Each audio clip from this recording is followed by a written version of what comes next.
எப்படி உயிரோட வந்தேன்னு பாக்குறியா? இல்ல ஆறு, நீ என்ன சொன்ன? யோ பேசு, பேசியா, பேசா, பேசா கோத்த, பேசா, பேசி பேசினா கௌத பாடு. நீ செவுத்துல போய் முட்டிட்டு சொன்னா கூட மோதலுக்கு அப்புறம் தான் என்னன்னு கேட்டிருப்பேன். என்ன கொன்ற உனக்கு எப்படா மனசு வந்தது? உன் மேல நம்பிக்கையில தான் நீ வீட்டுல இடத்துல பாஞ்ச, காட்டுல இடத்துல மேஞ்ச.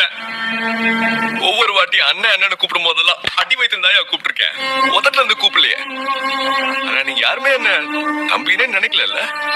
உங்களை பொறுத்த வரைக்கும் ஆறுங்கிறவன் அடியாளு, ஆள் சேர்க்கிறவன், எச்சி சோறு துண்ட வேலைக்காரன் இல்ல.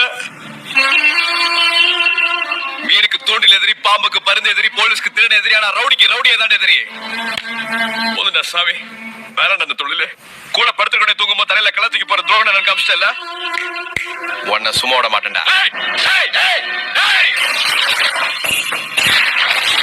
உங்க தேவைக்கு நீங்க யார வேணாலும் கொளுத்திருக்கலாம். நான் நல்லது நடக்கணும்னு பார்த்து பார்த்து அனுப்புன அப்பாவிங்க லேட்டா கொளுத்துனீங்க.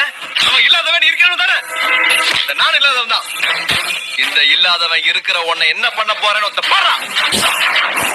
ஏண்டா 5 பேரை எரிச்சோம், ஆறுமுகத்தை பகச்சோம், நீ நொந்து நொந்து சாவணும்டா. தம்பி தம்பின்னு சிரிச்சு கூப்பிட்டு ஏமாத்தின வாயில ஐயோ ஐயோ அழுது பொழுதுண்டா. டேய் நாதனன் கோவன் நாஸ்தி ஆக்குறேன்டா, நாஸ்தி ஆக்குறேன்டா, நாஸ்தி ஆக்குறேன்டா.